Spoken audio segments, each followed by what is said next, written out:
আমি একটি প্লেটে একগুচ্ছ ফল নিয়ে আপনাদের সামনে উপস্থিত হয়েছি। আপনাদের সামনে প্রায়ই উপস্থিত হই। কিছু জানা জিনিস আপনাদের সামনে উপস্থাপন করতে ভালো লাগে। এই ফলটি এই মৌসুমের ফল বলেই মনে হয়। আপনারা নিশ্চয়ই একমত হবেন। নামটি জানতে চাইবেন। হঠাৎ করে দেখে মনে হবে ডুমুরের মতো। ডুমুর নয়। যারা চিনেন তারা চট করে বলে ফেলবেন এটি লটকন। হ্যাঁ, এটি লটকন। আমার সাথে এই ফলটি পরিচয় ঘটে 1990 সালের দিকে। আমার বিয়ের পর আমার এলাকা মাগুরা যশোর, এই এলাকায় এই ফলটি আমরা দেখিনি। ঢাকায় এসে এই ফলটি দেখেছি বাজারে, কিন্তু এটা কিভাবে খাওয়া হয় জানা ছিল না। শ্বশুরবাড়ির সূত্রে এটি খাওয়া শিখেছি এবং দেখেছি একটি ভালো এবং সুস্বাদু ফল। এতদিন জানতাম এই ফলটি আমাদের দেশেরই হবে, নেটিভ টু বাংলাদেশ। কিন্তু যখন জানার চেষ্টা করলাম, বিভিন্ন সূত্র থেকে জানলাম এটি আসলে আমাদের দেশের ফল নয়। এটি থাইল্যান্ড, মালয়েশিয়ার উপদ্বীপ, সুমাত্রা এবং বর্নিও অঞ্চলের ফল এটি। হয়তো কেউ কখনো ওখান থেকে এখানে নিয়ে এসেছে, হয়তো বা নরসিংদীর কেউ নিয়ে এসেছে, যার ফলে এটি নরসিংদীতে বেশি চাষ হয়। আমার সৌভাগ্য হয়েছিল একবার ওয়ারি বটেশ্বর দেখার। সেখানে প্রত্নতত্ত্ববিদের সাথে গিয়েছিলাম ইতিহাসের একটু পাতা উল্টাতে। তখন ওই এলাকায় দেখেছিলাম অনেক লটকনের গাছ। এই লটকন এতক্ষণ জানতে চাইবেন এর বটানিক্যাল নাম কি? বাক্কা ইউরিয়া মটলিয়েনা।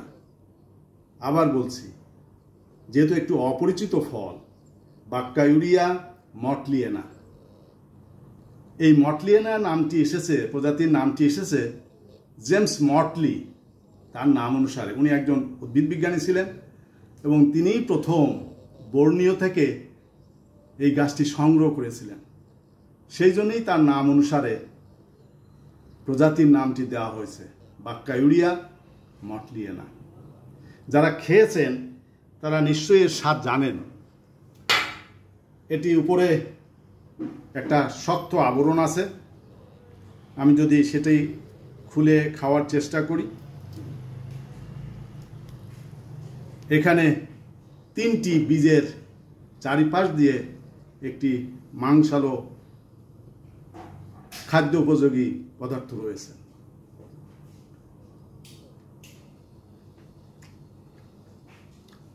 আজকের এটি খুবই স্বাদ এবং বিচিটিও ছোট্ট। সাধারণত এর বিচি বড় হয়। আজকেরটি আসলেই নরসিংদীরই মনে হয়। এটি ভিটামিন সি তে ভরা, আরও অন্যান্য ভিটামিন আছে, কিন্তু এটা মেনলি এতে যেটা আছে সেটা হলো কার্বোহাইড্রেট। এর সাথে vitamin, flavonoids compounds, phenolic compounds এগুলো থাকাতে এর অ্যান্টিঅক্সিডেন্ট বৈশিষ্ট্য আছে, যার ফলে আমাদের শরীরে যখন ফ্রি র্যাডিক্যালস তৈরি হয়, যেগুলো শরীরের জন্য ভালো নয়, বার্ধক্য এনে দেয়, সেই বার্ধক্য হাত থেকে এই ফ্রি র্যাডিক্যালসগুলোকে সুইপ আউট করে দেয়, ক্লিয়ার করে দেয়, যার ফলে হয়তো বেশি দিন বাঁচার সুযোগ ঘটে। তাই এই মৌসুমে খুব পরিচিত ফল না হলেও যারা এতদিনেও খাননি, আমার মতো যদি কেউ থাকেন, আমাদের এলাকা থেকে আসছেন, এই ফলটি খাবেন, স্বাস্থ্যের জন্য ভালো। বিশেষ করে খেতে বলবো এর কারণটি হলো এই ফলটির যে আবরণ, সেখানে কোনো কেমিক্যালস দিয়ে এটিকে পাকানো হয় বলে আমার মনে হয় না। আর যদি সেটা পাকানো হয়, এর ভিতর পর্যন্ত যায় না। তাই এটি একটি নিরাপদ ফল, আপনি খেতে পারেন, উপকার পাবেন নিশ্চয়ই। সকলকে অনেক অনেক ধন্যবাদ আমার সাথে থাকার জন্য।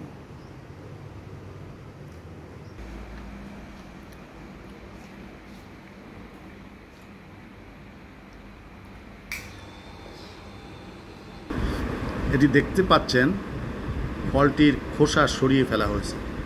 এটিতে 4টি কোষ আছে, তার মানে 4টা বীজ আছে। কোনোটিতে 3টি থাকে, আবার কোনোটিতে 4টি থাকে। কি সুন্দর দেখাচ্ছে। সকলকে আবারও ধন্যবাদ।